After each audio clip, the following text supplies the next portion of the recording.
Bueno, pues el fin de semana no nos ha ido nada mal con el tema de contagio del COVID-19.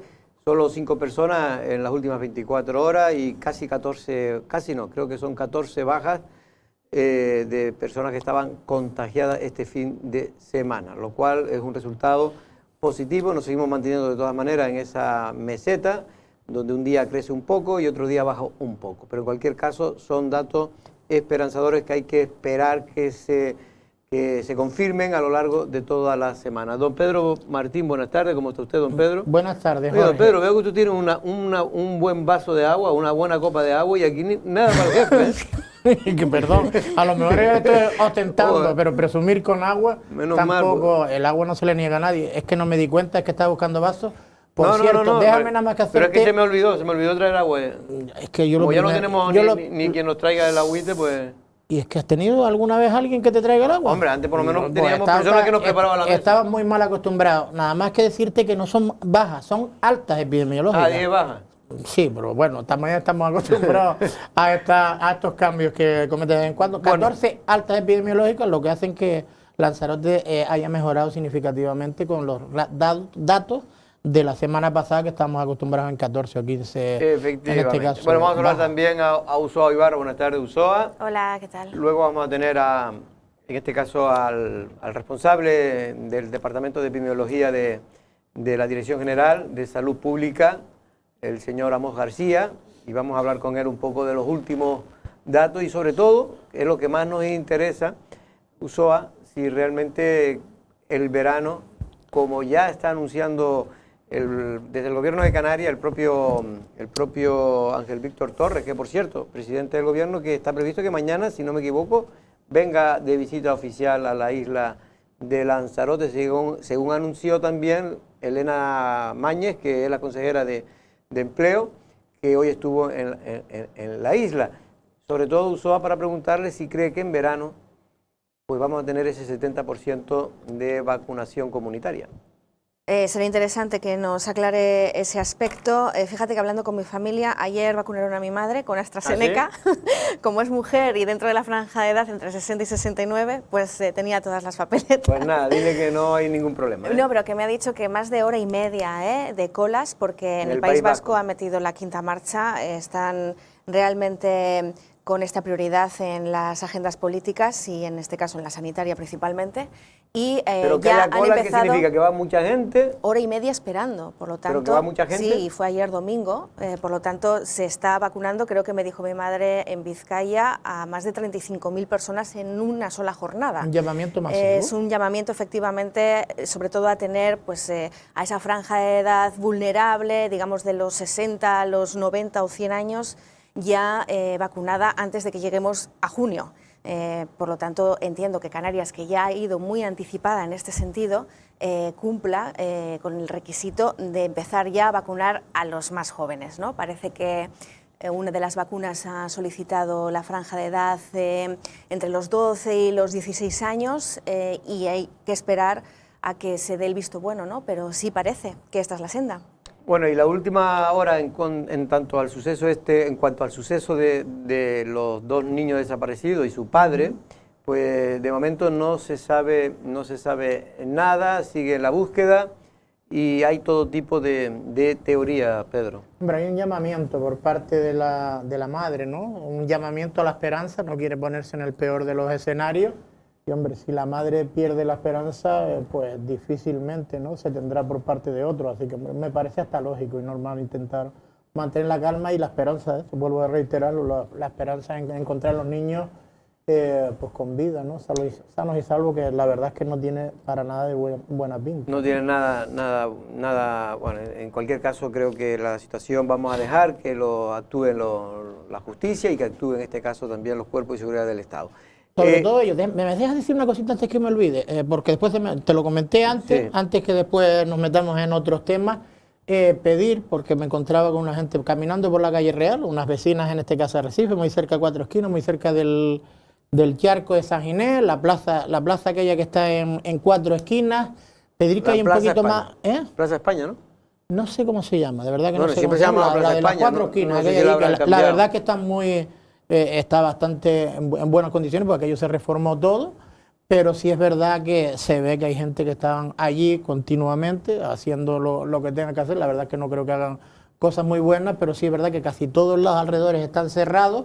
También es verdad que está restringido el tema de los accesos a restaurantes, a bares, si no estás precisamente consumiendo, y están haciendo sus necesidades, esa es la queja, están haciendo sus necesidades por solares que hay allí, que no están vallados por los aledaños, y pedir que haya un poquito más de limpieza y sobre todo un poquito más de presencia policial, porque la verdad es que da un poco de asco según las vecinas. Yo no lo vi más o menos a cierta distancia, pero yo por lo menos me hago eco de... Pues no es la primera vez, Pedro, no es la primera vez que nos llaman precisamente para quejarse por este tipo de situaciones. Avalancha de patera, por cierto, el fin de semana. Habían llegado 2 hasta el viernes, cuando nosotros cerrábamos el programa, y ahí estamos viendo una que el sábado, en torno a la 1 del mediodía, una embarcación que lanzó un SOS, estaba a la deriva, se había roto el motor o se quedaron sin gasolina, y finalmente fueron rescatados por los servicios de seguridad, en este caso la Salvamar, y conducida en este caso a la patera, a la zona del muelle chico, como le llamamos nosotros, otros le llaman... El muelle comercial. El muelle comercial, sí. Curiosamente, ayer por la tarde, esta misma patera fue soltada por los chiquillajes, por los chiquillos. Te lo digo porque había un testigo en el otro lado mirándolo, te digo porque saltó la alarma. Salió también la Salvamar, porque no se sabía si era la patera. Esta era la patera que estaba a la deriva. Llegaron 2, uno a la deriva. Sí, no, pero esta era. Esta es la que estaba a la deriva. Esta era la que... No, pero... A la 1 y pico, ¿eh? No, pero ayer, una vez que estaban rescatados, vale. La patera estaba amarrada en el muelle comercial. Se la soltaron, te digo porque se vieron a los chiquillajes correr.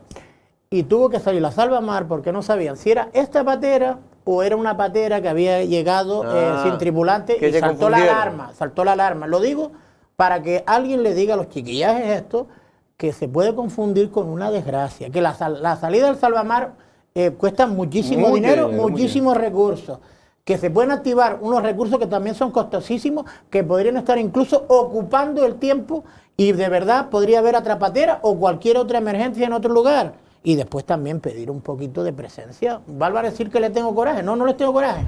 Pero hombre, ya que no tienen mucho más que hacer, la policía portuaria lo que no tiene que estar es pendiente si hay una caña pescando en el muelle. Estén más pendientes de los chiquillajes estos que sueltan estas barcas, hombre.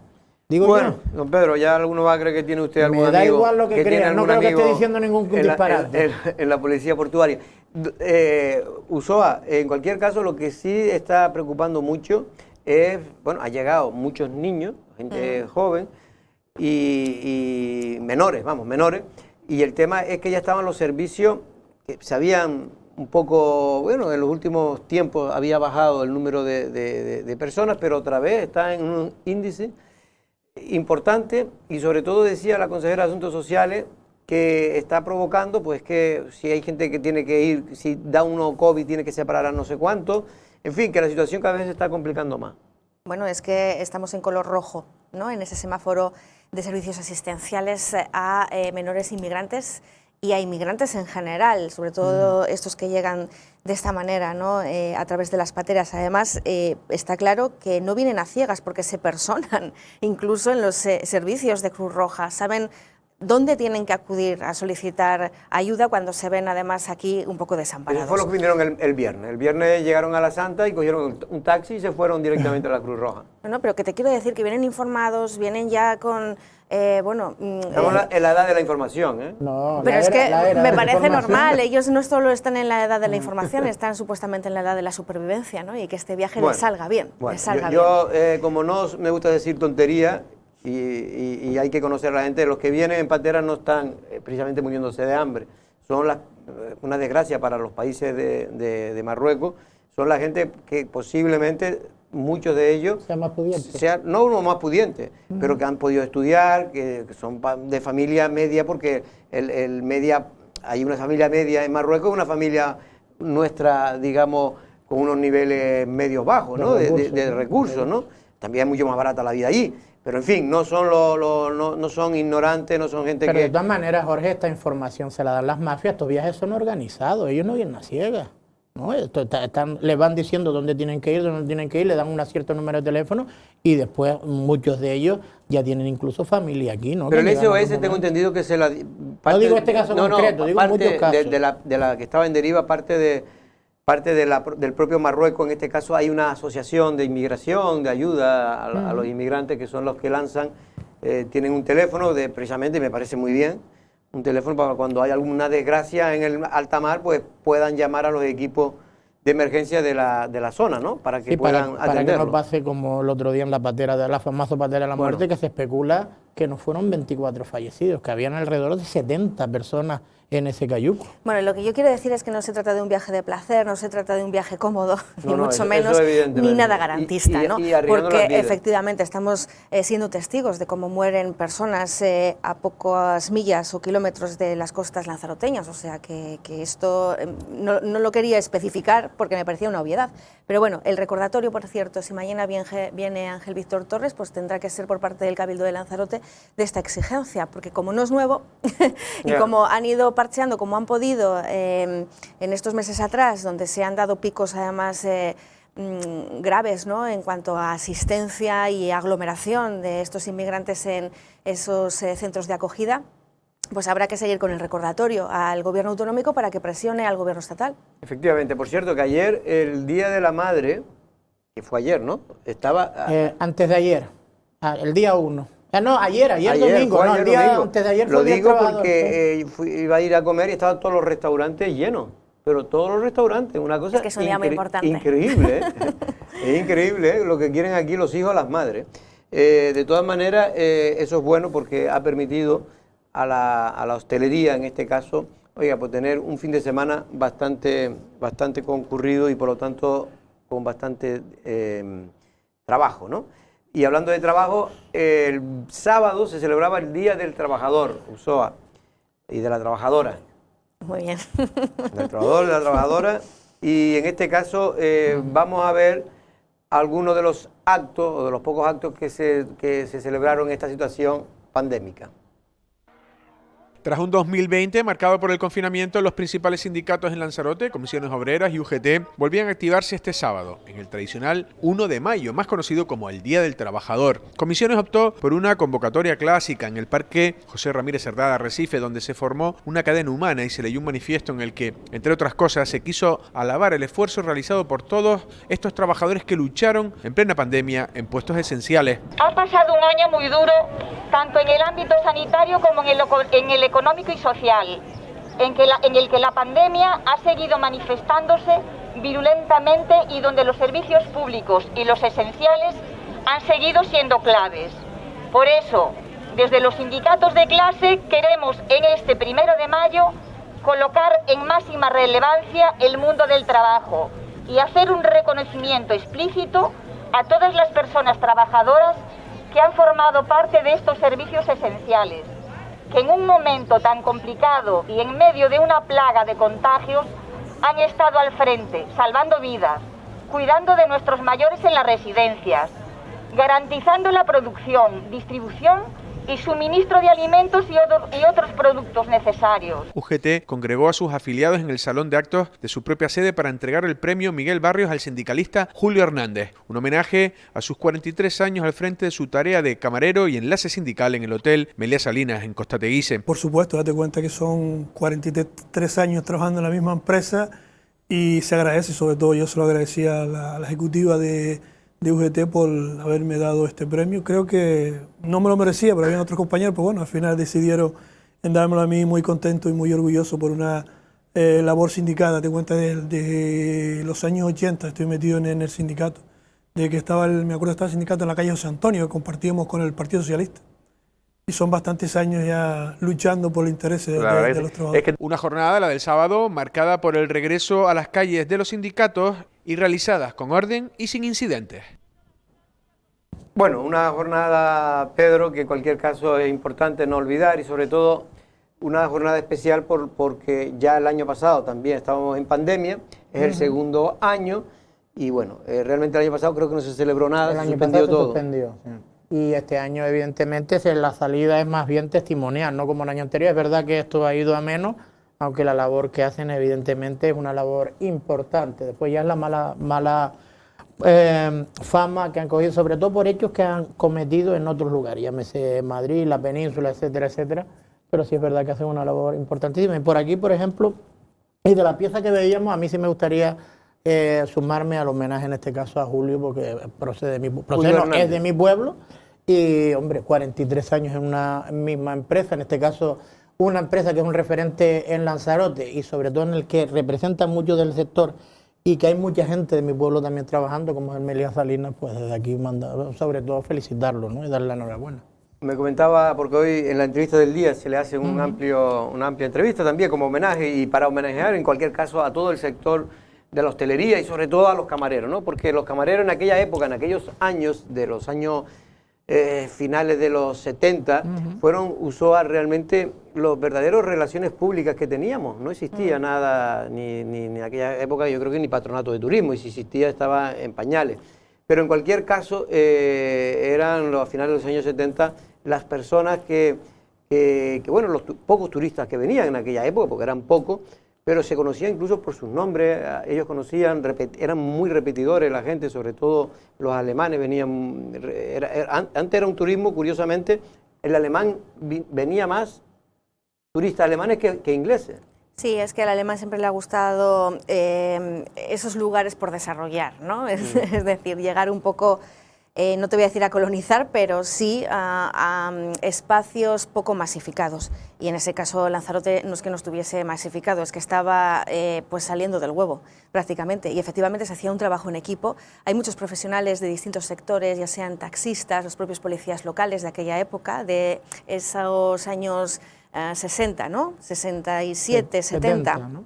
En los que empieza un poco esa ebullición del turismo en Lanzarote, que te pueden contar incluso cómo algunos asistían a los turistas en sus propias casas, porque no había tampoco planta alojativa suficiente como la que conocemos ahora, y había casi más pues el servicio de hostal bueno, aquí que el alojativo en aquella hotelero. Época, a finales de los 70, prácticamente solo habían 2 hoteles, pero bastante renombre.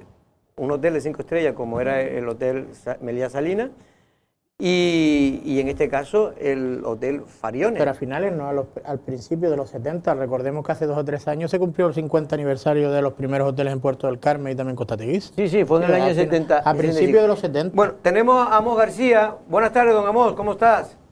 Hola Jorge, ¿qué hay? Muy buenas tardes, encantado de estar con ustedes. Pues encantado de verlo tan bien de salud. Bueno, ya tenemos en el archipiélago casi 500.000 de personas vacunadas. No está mal, ¿no?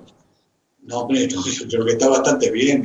Es señal de que el ritmo de vacunación, conforme hemos estado empezando a recibir las vacunas en una proporción adecuada, en un número razonable, se ha empezado a acelerar el proceso de vacunación, lo cual es indicativo de lo que te dije, creo que la última vez que estuvimos juntos, Jorge, de que el sistema, básicamente en función de lo que nutre el sistema, que son sus profesionales, ha funcionado bastante bien. Los sanitarios han puesto en un periodo de tiempo extremadamente corto un número de dosis de vacunas bastante elevado. Prácticamente se han puesto todas las que hemos estado recibiendo. El problema, para no ir más rápido, es que no nos llegaban vacunas. Desde el momento que parece que ya por fin se normaliza el suministro de vacunas, esto lógicamente se va a acelerar. Estamos hablando de un 25% casi de la población diana que se tiene que vacunar para entenderlo, y estamos hablando de una sola vacuna. Luego ya el porcentaje del que haya cumplido las 2 pautas es mucho menor, doctor.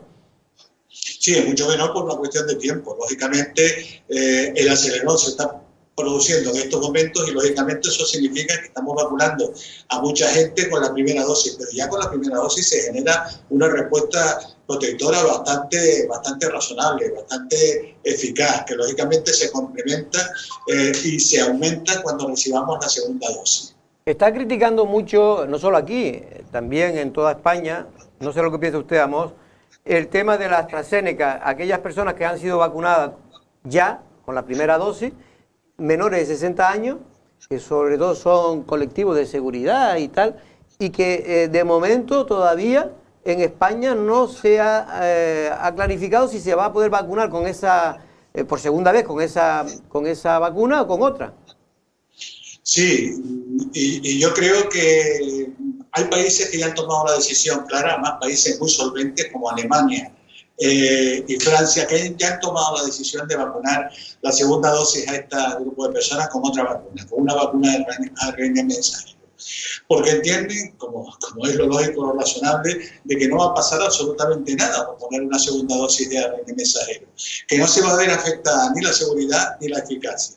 Pero yo, honestamente, para tomar decisiones de recomendación desde el ámbito público, yo prefiero sustentarme en una evidencia científica, que está a punto de aparecer escrita. Los trabajos que se están realizando en el Reino Unido de intercambiabilidad entre las dos dosis van a ser publicados ya. Al mismo tiempo, el Instituto Salud Carlos III está haciendo otro que va a dar evidencia científica que posibilite tomar con un mayor rigor esa recomendación de darle a las segundas personas que han recibido la primera de AstraZeneca, darle una dosis de una vacuna de RNA mensajero, como están haciendo, repito, en otros países muy solventes como son Francia y Alemania. Pero usted coincidirá, y ahora dejo a Pedro Martín, que este tipo de cosas deja a la gente que se ha vacunado, sobre todo los que han recibido la primera. Es el caso mío, por ejemplo, pero en este caso yo, porque soy mayor de 60 años, que creo que a mí sí me la van a poner, ¿no? Creo que a los que tienen más de 60 años sí le ponen la segunda dosis, ¿no? Efectivamente, a los que tienen más de 60 años sí, por una cuestión muy simple, porque se ha evidenciado que en ese tramo etario es donde hay menos posibilidades de tener los efectos de tromboembolismo que aparecen referenciados en relación a los menores de 60 años con esta vacuna. Son efectos rarísimos, infrecuentes, pero que han llevado a que no en nuestro país, en toda Europa se haya decidido trasladar la vacuna AstraZeneca a algunas cohortes de edades superiores a los 55 a los 60 años. Bueno, pero todo esto está creando cierta confusión, Amos, que no es nada bueno sobre todo para aquellos que tienen ya ciertas dudas, ¿no? Porque hay otros que no tienen dudas y van entregados a vacunarse, ¿no? ¿Y qué ha habido bueno en toda esta pandemia? Eso ha sido tremendamente complicado. Ya. A ver, me gustaría sí, hacerle, si tú me permites, aunque parezcan mucho, tres muy breves, de verdad, muy breves. Venga, breve. Primero, doctor, buenas tardes. Me gustaría preguntarle por si ha cambiado los criterios a la hora de poner los semáforos, ¿no? Porque está llamando mucho la atención estos cambios que están haciendo. En Lanzarote nos ha costado mucho más avanzar de fase o mejorar la fase, como está costándole, por ejemplo, a Gran Canaria el jueves pasado, o se rumorea que puede costarle a Tenerife, digo, menos que lo que nos costó a Lanzarote. ¿Se están suavizando los criterios para cambiar de fase por parte del gobierno de Canarias y por el comité científico? No se deberían suavizar de ninguna manera porque la pandemia sigue ahí, el microorganismo sigue ahí. Y a mí siempre el miedo que me da al bajar los niveles de intensidad de actuación sobre la pandemia, es decir, los niveles, los colores frente a la pandemia, es que esta disminución de niveles suponga un incremento en la confianza hacia una situación que nos debe mantener todavía alerta.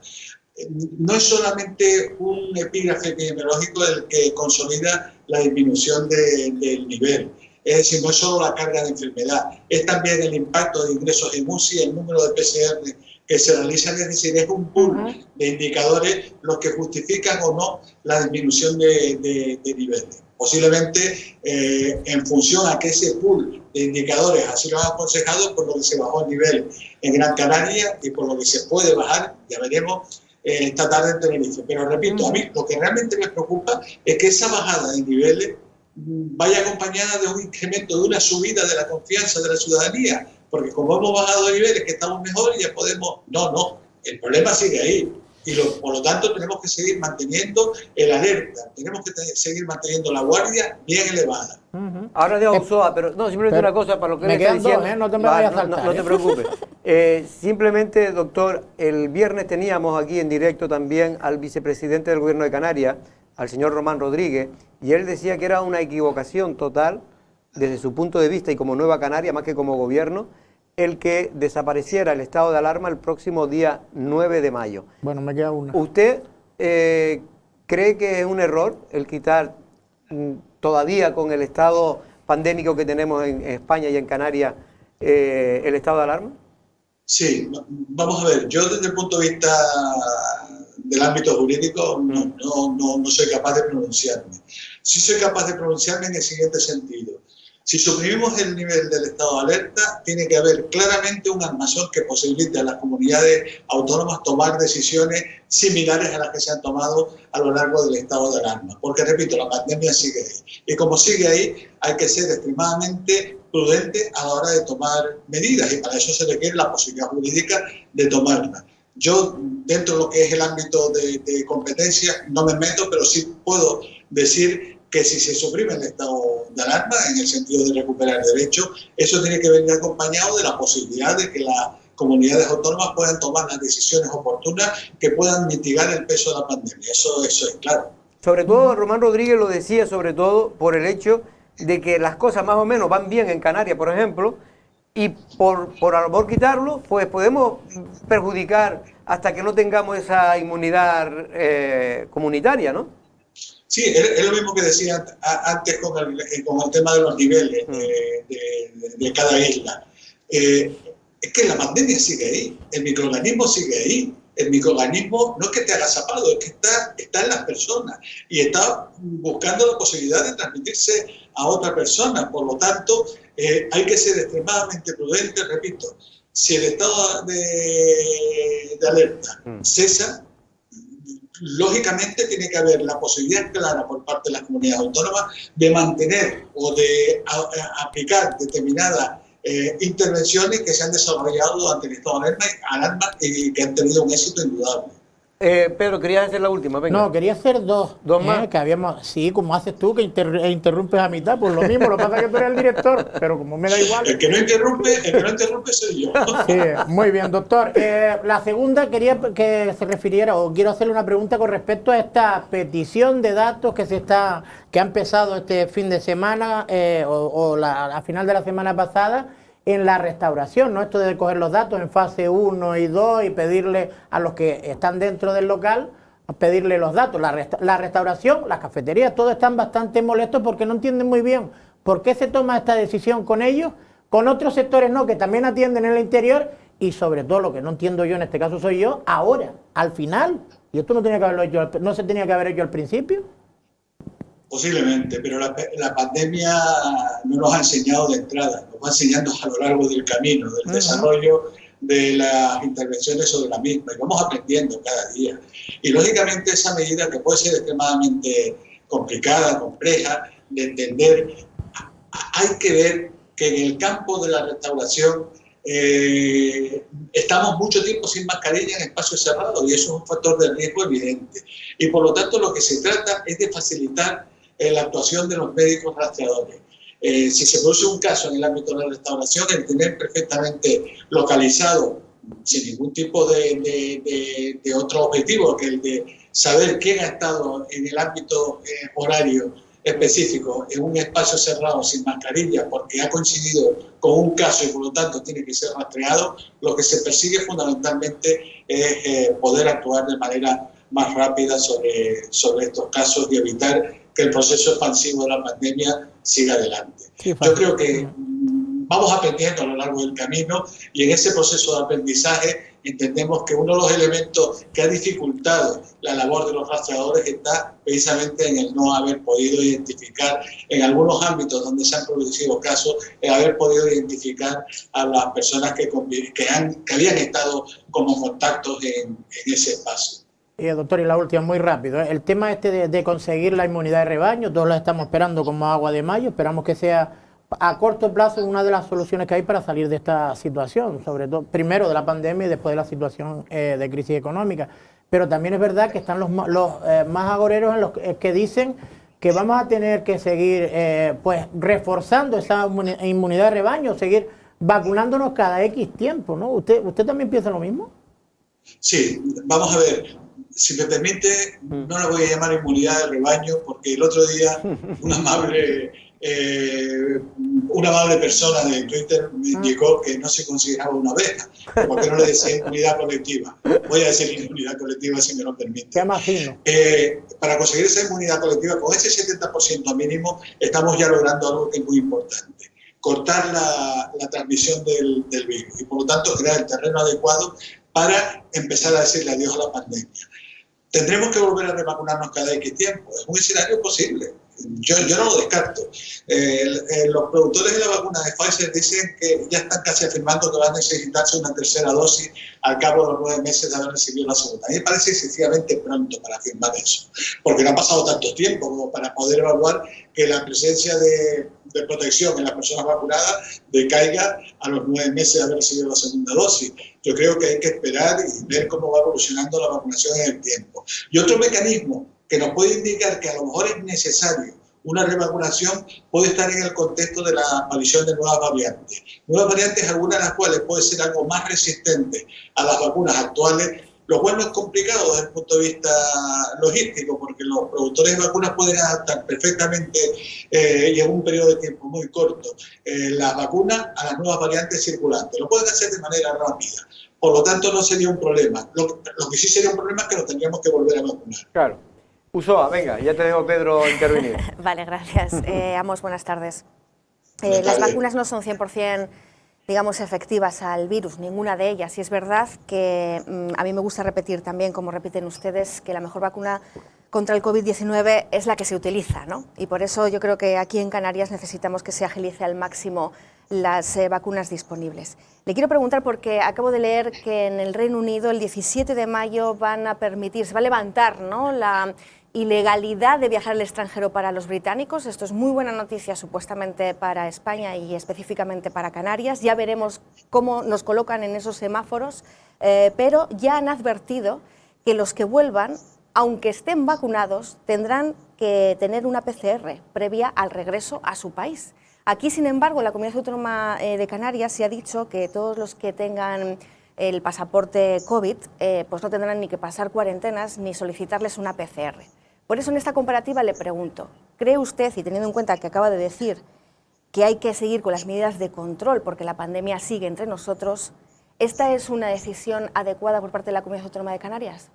Sí, yo, en primer lugar, comentar que el Reino Unido es muy Reino Unido. En el contexto de la Unión Europea ese no es el debate que se está sustentando. El debate que se está sustentando es la posibilidad de una cartilla verde que permita la movilidad entre los ciudadanos que o bien hayan pasado la enfermedad y lo demuestren mediante una analítica o bien estén vacunados, puedan moverse entre los países miembros de la Unión Europea. Que a mí me parezca bien esa situación, yo tengo mis dudas. Tengo mis dudas, fundamentalmente porque hay un elemento objetivo que debemos tener siempre en cuenta, y es que hoy sabemos que las vacunas protegen frente a la enfermedad, pero no sabemos si protegen frente a la infección.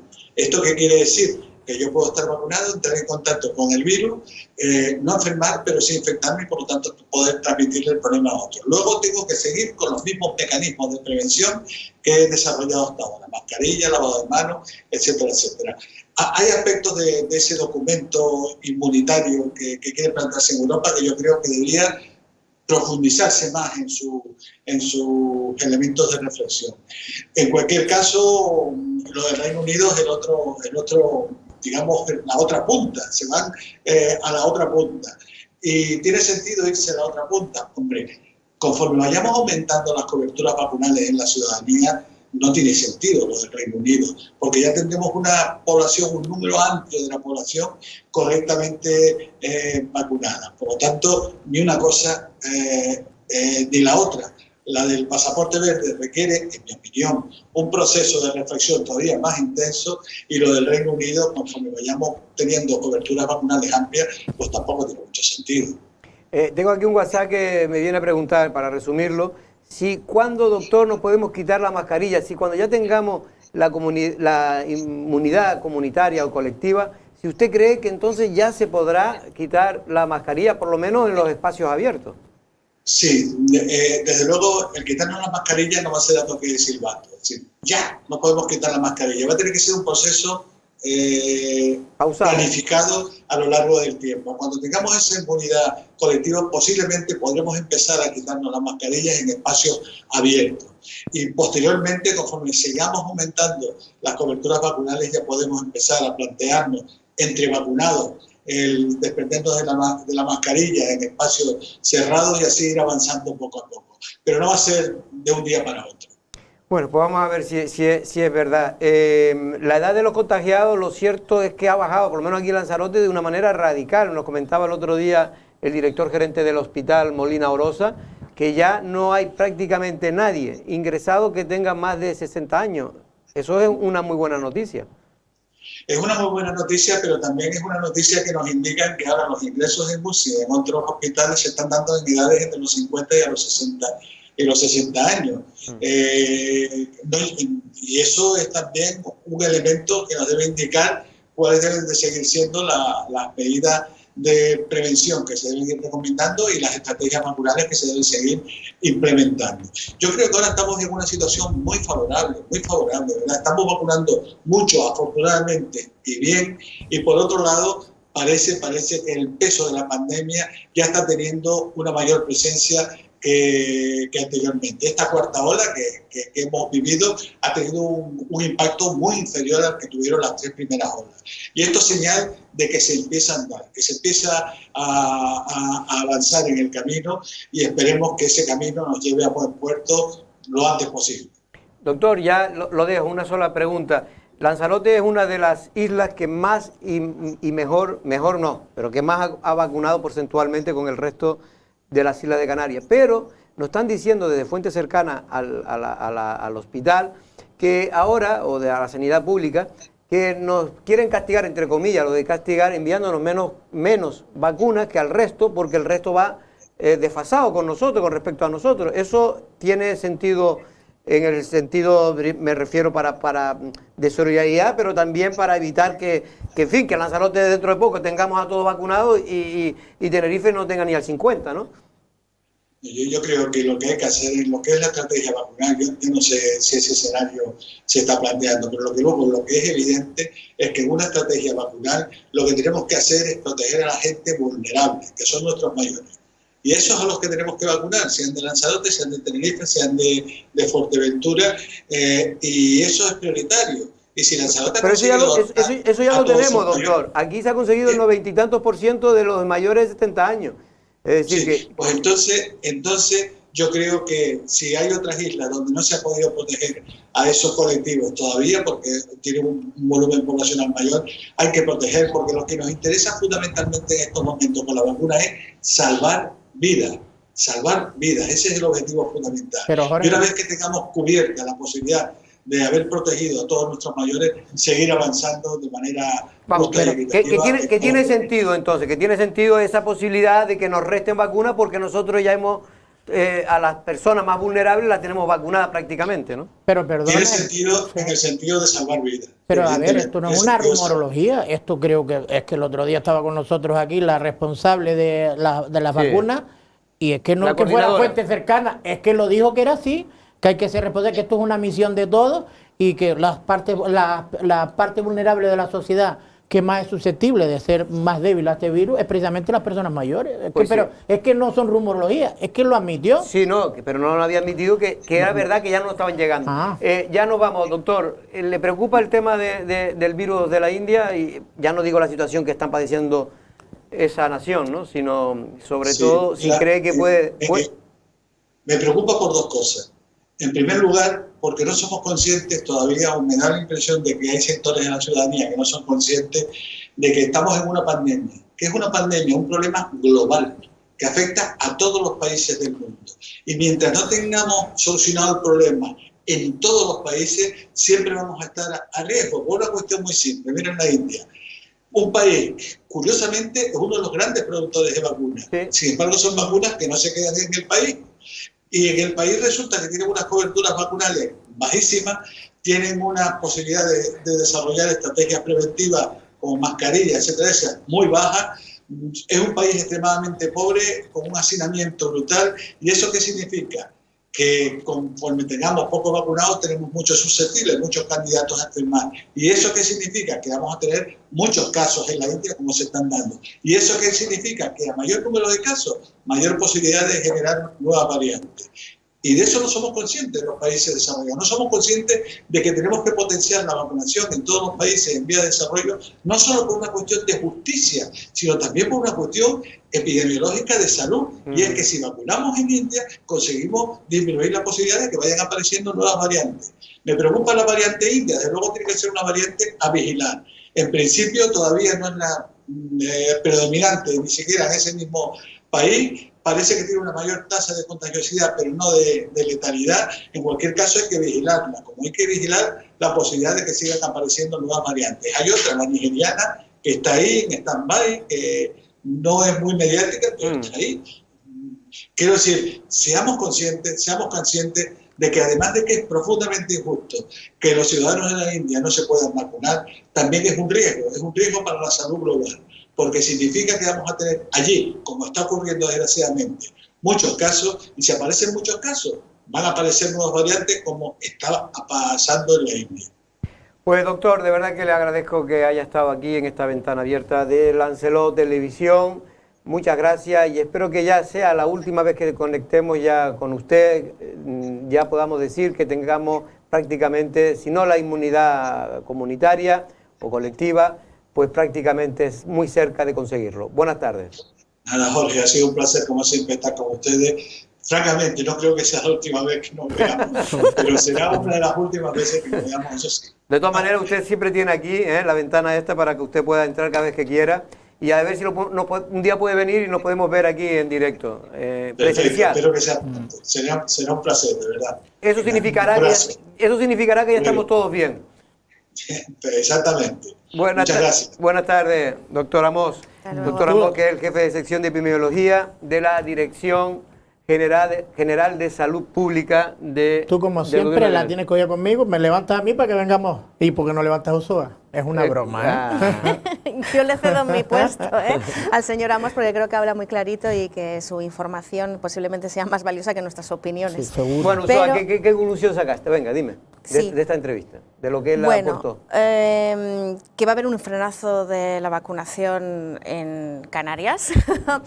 Bueno. Por el momento, porque efectivamente si se va a priorizar a esas franjas de edad, digamos, más vulnerables, nosotros que ya tenemos prácticamente el cupo cubierto, pero hay otras zonas del archipiélago que no han hecho ese trabajo, pues nuestras vacunas tendrán que derivarse a esas zonas para que se agilice al máximo. Pero por ahora, mientras tanto, nosotros no tenemos vacunas disponibles para los que tengan menos de 60 años. Y este es un hándicap, como lo comentábamos el otro día, por la pirámide poblacional y la edad joven en general de la población, que es edad... perdón, porque es una población trabajadora. No se está vacunando. No se está vacunando. A los de menores de 60 no se está vacunando. Todavía los propios docentes que estaban ahí a medio vacunarse, está la fecha... ¿Y son sectores de riesgo? En un impasse, ¿no? Está en el aire, todavía no se sabe cuándo se van a retomar las vacunaciones. Pues eso es, yo creo que, un elemento determinante. Por otro lado, hay que tener en cuenta también el escepticismo que ha provocado pues, las informaciones que se han ido acumulando en los últimos meses con respecto a la vacunación. Se está haciendo un esfuerzo, yo creo que inagotable por parte de la Administración para insistir en que la mejor solución a la pandemia es la vacuna, por el momento. Pero, bueno, hay mucha gente que no se quiere vacunar. Y es un porcentaje en todos los países que va en aumento. Y luego, por otro lado, hay que romper la cadena de transmisión. O sea, esto es vital. Por eso, el hecho de que de cara al verano una población que trabaja también en el ámbito turístico no esté vacunada, no es una buena noticia. Y no es una buena noticia en comparación a lo que están haciendo, como hemos repetido también en muchas ocasiones, otros países competidores de España, ¿no? Países turísticos competidores, como pueden ser Grecia, como puede ser Turquía, como puede ser Croacia, República Dominicana. Las empresas españolas con inversiones en República Dominicana están vacunando a sus trabajadores. ¿Cómo es posible que aquí esto ni siquiera esté en el debate, no? Bueno, no está en el debate porque, como decíamos, todavía en Lanzarote, por ejemplo, está claro que teniendo ya prácticamente más por encima del 80% de la población diana de mayores de 70 años y 60 años vacunados, 60 años, ahora es 60 años, más del 80%, pues se podría tranquilamente pues, empezar a vacunar a los sectores más expuestos. No quiere decir más vulnerables, más expuestos a que al estar en contacto con otras personas puedan coger el virus. Que es uno de los y uno, como dice Usoa, uno de los más expuestos sería, sin duda, el sector que trabaja en la hostelería, que viene con personas de fuera. Pero, aparte de eso, serviría, como tú también has dicho o has insinuado, como un reclamo para que se considere turísticamente a Canarias isla segura para poder venir a pasar las vacaciones. Es que precisamente ese es uno de los requisitos que piden algunos de los países, en este caso emisores de turistas, como puede ser Reino Unido, no solo que ellos estén con esa inmunidad colectiva, ahora parece más fino, para no decirlo de rebaño, sino que el país receptor sea también uno que tenga un porcentaje importante de vacunación. Mire, lo que no se va a conseguir. Lo que no nos damos cuenta, y yo insisto, y quien me conoce lo sabe, que hay que convivir con el virus. Y hay que vivir con el virus con las máximas garantías de evitarlo. Pero la crisis lleva a ser a Canarias ahora mismo la región de Europa que más paro tiene porcentualmente. Canarias. Y claro, el virus mata, pero las crisis económicas que se prolongan en el tiempo también. Por lo tanto, yo creo que hay que tratar de salir lo antes posible, de la mejor manera posible, de esta crisis. Y evidentemente, como decía Ulloa, si ahora va a haber un parón otra vez en el número de vacunados en Canarias, cuando ya hemos cogido una velocidad ciertamente importante e interesante, hemos vacunado ya casi el 25% de la población, no está mal, nos falta todavía llegar a este 70%, al menos con una sola dosis, porque con 2 dosis, con la pauta completa, solamente se ha conseguido el 12%, creo, no llega. Y más o menos la mitad de lo que no llega ni al 12%. Pero bueno, como decía el doctor Amos, con una sola pauta ya hay una protección importante. Y yo lo digo, mire, yo me he vacunado y ciertamente no soy mucho de acudir mucho a la medicina, sino cuando es necesario, es decir, no suelo doparme más allá de la cuenta. Pero sí es cierto, don Pedro, ¿sí?, que yo me siento ahora mucho más tranquilo y seguro. No solo porque me siento protegido, sino también porque tengo menos posibilidades de contagiar a otras personas. No quiere decir que no exista, todavía no se sabe exactamente si solo protege para que tú no te contamines. Por de pronto te digo que yo conozco a personas vacunadas que se han contagiado. Ya se han contagiado. Ahora ya te digo también que el efecto de ese contagio ha sido muy leve y prácticamente no asintomático, porque no ha sido así, han tenido fiebre, etcétera, sí, pero etcétera, no han tenido que ir a un pero hospital, efectivamente no han tenido que ser hospitalizados, ni se han visto tampoco durante más de 15 días en cuarentena, por lo tanto sí es un escudo protector, lo que decimos antes, no hay una protección perfecta de ninguna vacuna. De nada. Y tampoco son comparables unas vacunas con otras, porque los ensayos clínicos que se han hecho con Pfizer y AstraZeneca ni siquiera tienen el mismo grupo poblacional, ¿no? Por lo tanto no son comparables, pero es lo que tenemos. Y luego, una pregunta que le hice, ¿qué piensan ustedes sobre el quitar, bueno, me está diciendo que vamos a publicidad y lo vamos a decir después, porque aquí tenemos que también cumplir con nuestros clientes, en estos que todavía confían en Lancelot Televisión.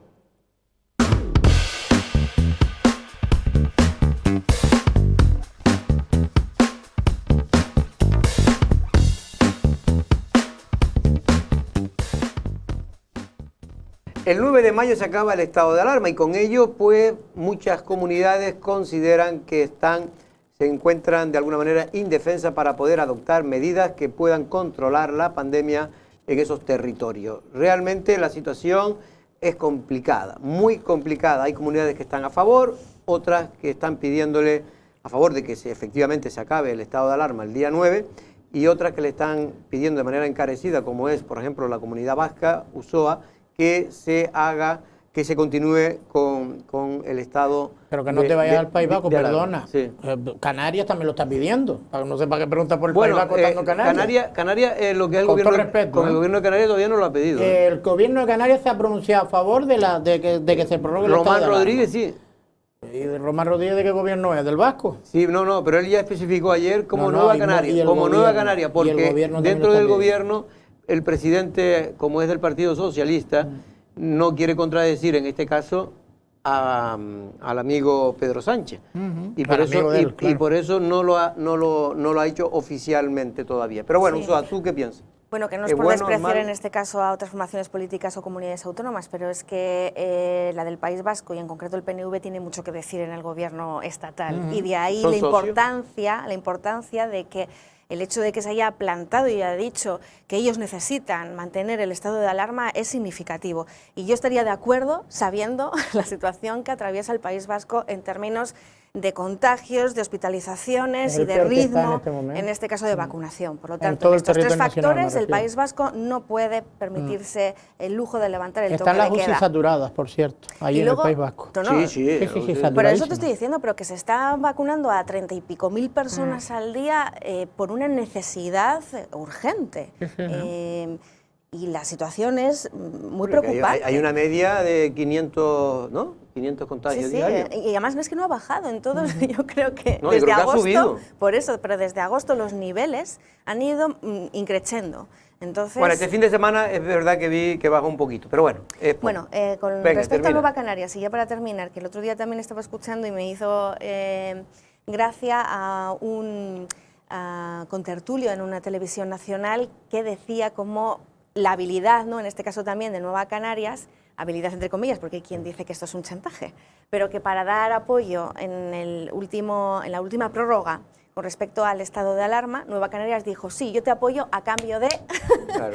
Y entonces hizo una solicitud, digamos, de peticiones que hacían falta en cuanto a inversiones, etcétera, ¿no? Bueno, lo que sí Pero está claro en, es que en ese tiro y afloja estamos, claro. Lo que está claro yo, que no soy muy partidario de los estados de alarma, pero sí considero que en este caso lo que tiene que tener las comunidades es una ley sanitaria que pueda permitir a los gobiernos autónomos... Es que eso se nos había prometido. Claro, y es lo que nos ha cambiado. Estamos con una ley de 1986 cuando todavía las pandemias Pues a lo prácticamente mejor, no existían. tenían que haber aprovechado el tiempo. Llevamos 1 año y 2 meses de pandemia. Yo de todas maneras, mi opinión particular es que al final Pedro Sánchez dará marcha atrás. Ayer no, el viernes lo decía Román Rodríguez, una vez que se celebre las elecciones de Madrid, posiblemente dirá que dadas las peticiones que realizan y formulan las comunidades, pues va a continuar a lo mejor un mes más, que es lo que se prevé, un mes más de estado de alarma. Pero bueno, ya veremos.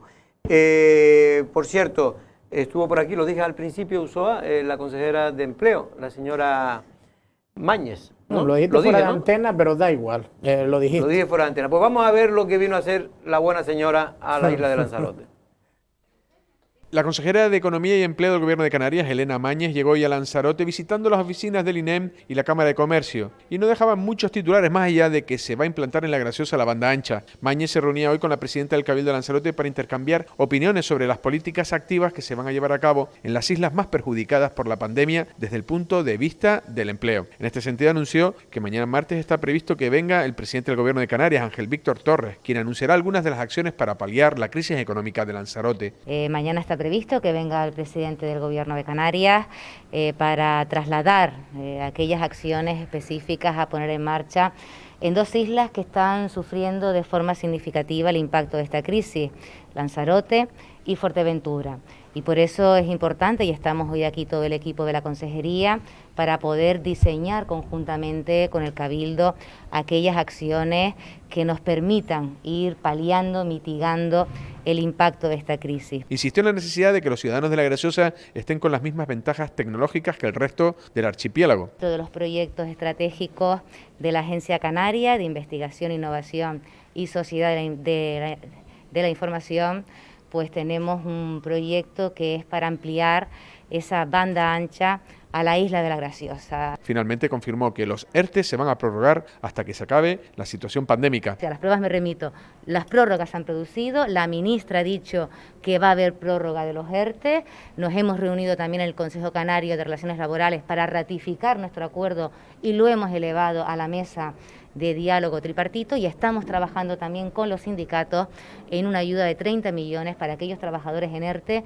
que se encuentran en una situación de mayor vulnerabilidad porque cobran por debajo del salario mínimo interprofesional. Mañez habló de proyectos innovadores para una isla diferente como Lanzarote. Bueno, una visita que realmente más bien son este tipo de visitas oficial, de cortesía, que hay que hacer, que son necesarias, pero que una vez que salen de aquí, pues todo queda más o menos igual que como estaba antes de venir. No porque no vayan a hacer nada, sino porque realmente si no hubieran venido hubieran hecho lo mismo. Pero también es verdad que a veces criticamos que las consejeras no vienen, que los miembros del Gobierno de Canarias no vienen a Lanzarote, y cuando vienen también criticamos porque vienen.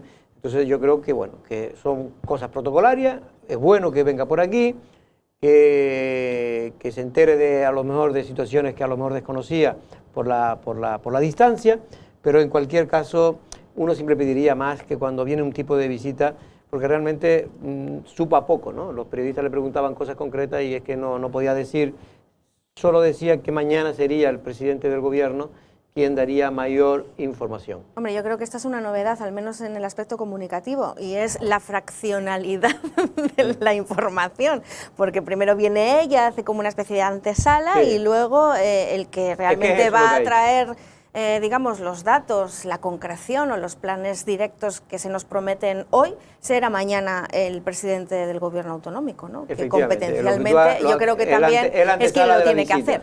Pero entonces esta señora, si viene a reunirse con los agentes económicos y hacer mesas de trabajo, me parece estupendo, pero con lo que ha trasladado a los medios de comunicación, desde luego que no nos ha alimentado para nada. De su consejería casi no dijo nada, más allá de instalación de la banda ancha. Sí, pero mira, esto de la banda ancha, digo... En La Graciosa. Pero en La Graciosa y en todas las zonas rurales. Pero ¿tú sabes por qué esto se va a desarrollar? Que no digo que sea el caso en concreto ahora de la octava isla, pero que en general, en España, se quiere conectar la llamada España vaciada con Internet vía satélite, que ya era hora, porque eso es lo que realmente nos posiciona en el presente, porque la empresa del fundador de Tesla así lo ha decidido, es decir, está registrando 2 filiales para ofrecer conexión en esas zonas rurales y en este caso ha visto que hay un negocio muy potente en este ámbito. Así que en el caso de Lanzarote, pues localidades donde no llegue la banda ancha o llegue en unas condiciones lamentables, que es un porcentaje altísimo, pues que esperen que nada tendrán esta conexión. Antes lo que venían eran las bandas de música, pero ahora son las bandas. Bueno, vamos a hablar de las cruces, porque don Pedro en su localidad se celebró el pasado viernes, creo que fue el Día de las Cruces, ¿no? O el sábado, no me acuerdo. ¿No será hoy? ¿Hoy es día 8? ¿O es hoy el día? No lo sé, pero sí, el día 5 creo que, bueno, yo no lo voy a asegurar ahora, pero creo que es el 5, el Día de la Cruz, no solo en Teguise, es verdad. Eso, que en Teguise, me está diciendo que es hoy, lo que pasa es que el fin de semana la estaban preparando. Mira, te voy a decir, a mí me dijo tu hermana, precisamente que me la encontré, que era hoy, ¿no? Que pues, es más, me señaló. Pues si lo digo mi hermana es seguro, que todas las fechas, ¿no? Pues yo la verdad es que no me he fijado, y eso que donde vivo yo, para salir de mi casa tengo que pasar por 2 o 3 cruces.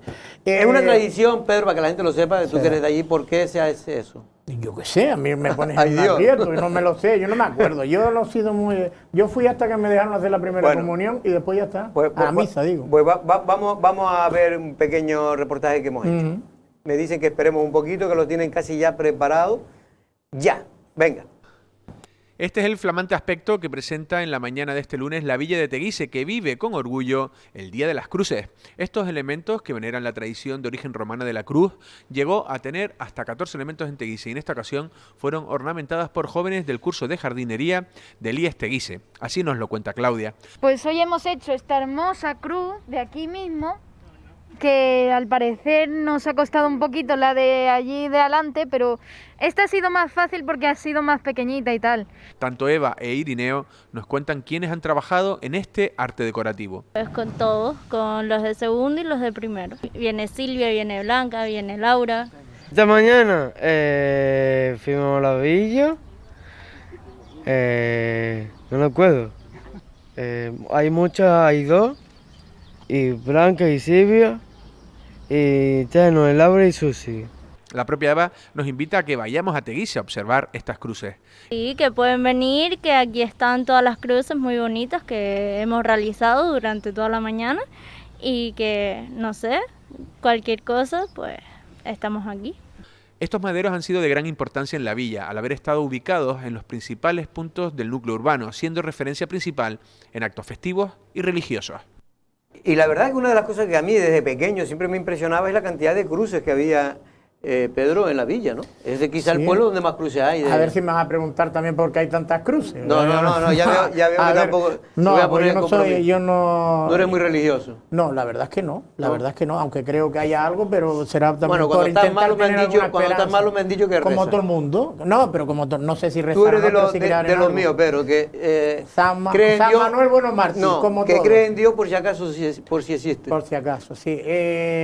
Estamos viendo las cruces, me están mandando fotos precisamente y la verdad que es un gran trabajo. Por cierto, creo que es una tradición que se recuperó hace varios años en Teguise, que se ha ido transmitiendo incluso al instituto. Creo que es el instituto de Teguise el que está haciendo este curso y de después también jardinería. había una afición de poner cruces en las montañas, en lo alto de las montañas. Y en los llanos, por ahí tú te vas en el camino del Jable y hay varias cruces, también hay varias cruces. Si vas caminando, por ejemplo, de Teguise a Los Dolores, bueno, pues te encuentras varias cruces. Vamos a llamar a un experto para que nos aclare exactamente por qué esta tradición usó, que me imagino que tú en el País Vasco conociste, ¿no?